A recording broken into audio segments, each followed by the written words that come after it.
ሰላም ሰላም ወደ ቻናላችን ተከታዮች እንዴት ናችሁ? በዛሬው ትምህርታችን ስለ መስት ሀብ ስለ መስት ሀብ ቱ ሃዝ ቱ ሃር ቱ ምንድነው ልዩነታቸው እንዴት ነውስ የምንጠቀሙ የሚለው ነገር በደንብ አድርገን እናያለን። ሰው እናንተም ለዚህ ቻናል አዲስ ከሆናችሁ ቻናሉን ሰብስክራይብ እንዲሁም ደግሞ ቪዲዮን ላይክ በማድረግ ጀምሩ። ወደ ቻናላችን ተከታዮች ደግሞ ቪዲዮን ላይክ በማድረግ ጀምሩ። ቀጥታ ወደ ትምህርቱ የመጀመሪያው መስት ነው። እቺ መስት ብዙ ጊዜ እትስ መስት ቢ መስት ሃቭ ቱ እና ሃር ቱ እትስ ሞዳል ቨርብ ናቸው። ሞስት ኦፍ ዘ ታይም ፎር ኦብሊጌሽን የምንጠቀማቸው ፎር ነሰሪ ሊሆኑ ፎር ሩልስ የምንጠቀማቸው ሞዳል ቨርብ ነው የሚባሉት ማለት ነው። ስለዚህ ዛሬ ከመስት እንጀምራለን። ሶ መስት ኢዝ ዩዝድ ፎር ስትሮንግ ኦብሊጌሽን ሩልስ ኤንድ ኦር ሰርቴኒቲ ኢን ዘ ፕሬዘንት ኦር ፊውቸር። ስለዚህ መስት ግዴታ እንደማለት ነው። ግዴታ ማድረግ ያለብን ነገሮች ምናምን ለመግለጽ ዩዝ መስት ነው የምንጠቀመው። ስለዚህ ስትሮንግ የሆነ ኦብሊጌሽን ሩልስ ህጎችን፣ ጠንከር ያሉ ኦብሊጌሽኖችን እና ደግሞ እርግጠኛ የሆንባቸውን ነገሮች ኢን ዘ ፕሬዘንት ሊሆን ይችላል ኦር ኢን ዘ ፊውቸር ሊሆን ይችላል። እርግጠኛ የሆንባቸውን ነገሮች ለመግለጽ የምንጠቀምበት ቃል ነው። ኤግዛምፕል ዩ መስት ዌር አ ሴት ቤልት። ስለዚህ ሴት ቤልት ወይም ደግሞ ቀበቶ ማድረግ አለብን። ኢትስ ግዴታ ሩል ነው አይደለ? ኢትስ ሩል ነው ሬጉሌሽን ነው ማለት ነው።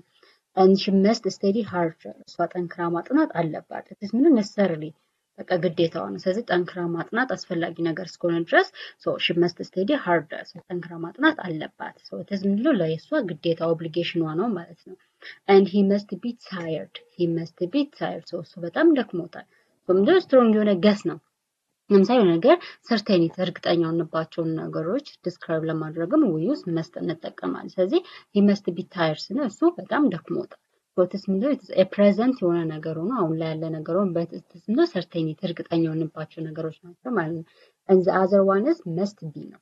so this must be is used for a strong or certainty or guess about situation now። so አሁን ላይ እየተፈጠረ ስላለ ነገር ስትሮንግሊ እርግጠኛ ከሆንባቸው ሰርቴን ከሆንባቸው ወይም ደግሞ ያን ነገር ገስ እናደርገው if it is true ከሆነ it is we use must be ነው የምንጠቀመው። ለምሳሌ she must be at home። እሷ ቤት ልትሆን ትችላለች። እሷ ቤት ልትሆን ትችላለች ስንል it is strong or certainty ወይም ደግሞ ገስ እያደረግን ነው። ስለዚህ የእሷ ቤት መሆን maybe we are sure እርግጠኛ ነን ማለት ነው። and they must be hungry። እነሱ ርቧቸዋል። ስለዚህ ይሄ ስትሮንግ የሆነ ሰርቴኒቲ እርግጠኛ የሆንባቸው ነገር ነው ማለት ነው። ሶ ስትራክቸሩ ሞስት ኦፍ ዘ ታይም ኢትስ መስት ፕላስ ቢ ፕላስ ናው ወይም አድጀክቲቭ ነው የሚሆነው። ለምሳሌ እዚህ ጋር ሃንግሪ ኢትስ ምንድነው መራብ አይደለ? ሶ መራብ ኢትስ አድጀክቲቭ ነው የሚሆነው። ኤንድ ሆም ደግሞ ኢትስ ኤ ናውን ስም ነው መጠሪያ ነው። ስለዚህ ሞስት ኦፍ ዘ ታይም መስት ቢ ስንጠቀም ከመስት ቢ በኋላ ወይ ናውን ወይ ስም ነው የሚሆነው ወይም ደግሞ አድጀክቲቭ የስም ገላጭ ነው የሚሆነው ማለት ነው። ስለዚህ ይሄ ስትሮንግሊ ሰርቴን ሆንባቸው እርግጠኛ ሆንባቸው ነገሮች ወይም ደግሞ አሁን ስላለው ፕሬዘንት ሲቹዌሽን ሁኔታ እርግጠኛ ወይም ደግሞ ገስ የምናደርገው ነገር ከሆነ we use must be እንጠቀማለን። and the other one is must have ነው። so this must have is used for a strong guess about the past። so ስላለፈ ነገር በቃ እርግጠኛ ሆነን ገስ የምናደርገው ነው የምንገምተው ወይም ደግሞ ሃይፖቴቲካል የምናደርገው ከሆነ must have እንጠቀም። የተዛባው the past ስላለፈ ነገር example he must have forgotten the meeting። he must have forgotten the meeting። እሱ ስብሰባውን ረስቶት ነበረ። እሱ ስብሰባው እርግጠኛ ነኝ እሱ ስብሰባውን ረስቶት ነበረ። it is ምንድነው ፓስት ስለሆነ ነገር ስትሮንግ የሆነ ገስ እያደረግን ነው ማለት ነው። so he must have forgotten the meeting። እሱ ስብሰባውን ረስቶት ነበረ። ስለዚህ እሱ ስብሰባውን መርሳቱ እኛ እርግጠኛ ሆነናል ማለት ነው። they must have been tired yesterday። እነሱ ትላንትና በጣም ደክሟቸው ነበረ። ስለዚህ we know ስትሮንግ የሆነ ገስ እያደረግን ነው ማለት። ስለዚህ ፓስ ስለሆነ ነገር ስላላፊ ነገር ስትሮንግሊ ገስ የምናደርገው ነው we use must have እንጠቀማለን። so ስትራክቸሩም ደግሞ must have plus past participle verb 3 ነው የምናደርገው። why because about we are talking about the past ስላለፈ ነገር ያወራን ስለሆነ it is verb it is past participle ነው የሚሆነው። the other one is have to ነው።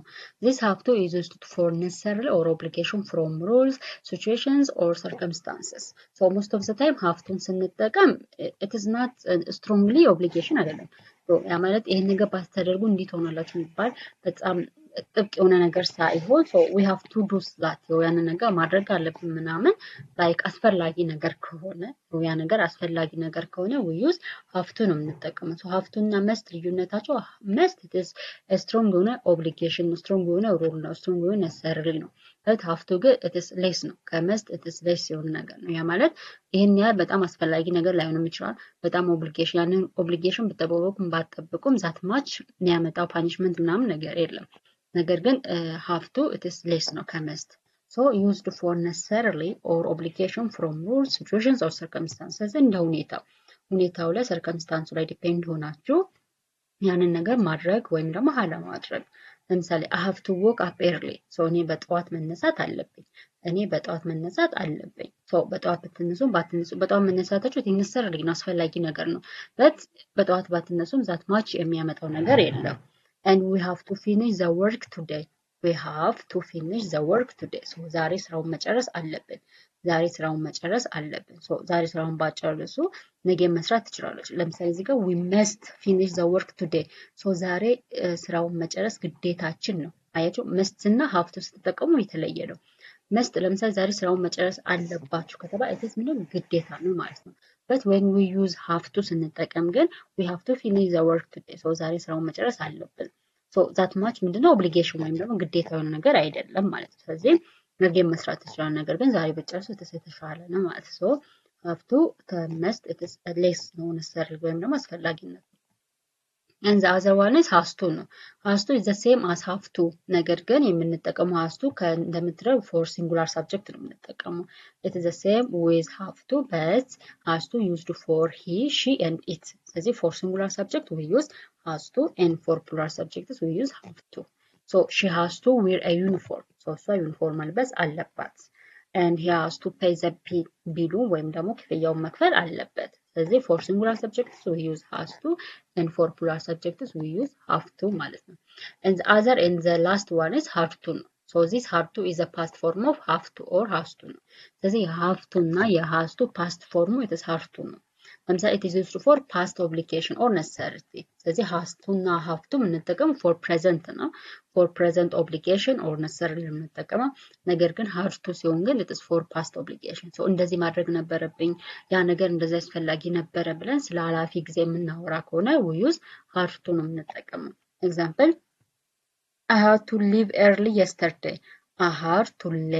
early yesterday so ትናንትና በጊዜ መሄድ ነበረብኝ ትላንትና በጊዜ መሄድ ነበረብኝ so it is a past one obligation ወይም ደግሞ አስፈላጊ ነገር ነው and they had to cancel the trip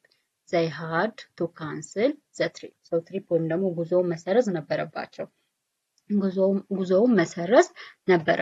so it is the past one obligation ወይም ደግሞ ኃላፊ ጊዜ ላይ መፈጸም የነበረበት ግዴታ የሆነ ነገር ነው ማለት ነው so ይሄን ይመስላል ማለት ነው so that much ብዙም ልዩነት የላቸውም must be must have has to so have to it is a past obligation ወይም ደግሞ past one necessary ለመግለጽ ነው has to have to ደግሞ it is a present one obligation necessary ለመግለጽ ነው has to for singular subject ነው for he she እና ለit have to ግን for plural subject ነው ማለት ነው must ደግሞ for strong one obligation በጣም ግዴታ ለሆነ ነገር ያን ነገር ካላደረግን so there is a punishment ለምሳሌ you must wear a seat belt so seat belt ወይም ደግሞ ቀበቶ ማድረግ አለበት it is ግዴታ ነው so for one driver land driver ቀበቶ ማድረግ ግዴታ ስለዚህ ቀበቶ ካላደረገ there is a punishment ማለት ነው and must be እንደዛ ነው must be for strong የሆነ certainty ወይም ደግሞ guess አንሰው የሆነ ነገር ስለዛ ነገር እርግጠኛ ነው አሁን ላይ እየተፈጠረ ስላለ ነገር እርግጠኛ ነው ያን ነገር guess እናደርገው ስንገምተው if it is true ከሆነ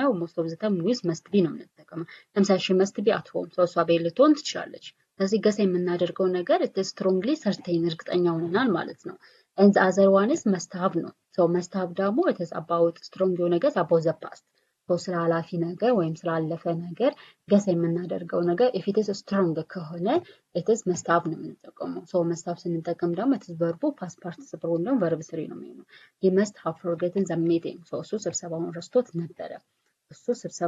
ነበረ ስለዚህ እሱ ስብሰባውን መርሳቱን እርግጠኛ ከሆናችሁ so you can use must have መጠቀም ትችላላችሁ ማለት ነው so this is all about today's lesson so የዛሬ ትምህርታችን ይሄን ይመስላል ማለት ነው so ጥያቄ ካላችሁ ያልገባችሁ ነገር ምናምን ካለ ኮሜንት ላይ ጻፉልኝ ሌላ እንድሰራላችሁ የምትፈልጉት ነገር ካለ ኮሜንት ሴክሽን ላይ ጻፉልኝ so በሌላ ቪዲዮ እስከምንገናኝ ድረስ ደህና ሁኑ ባይ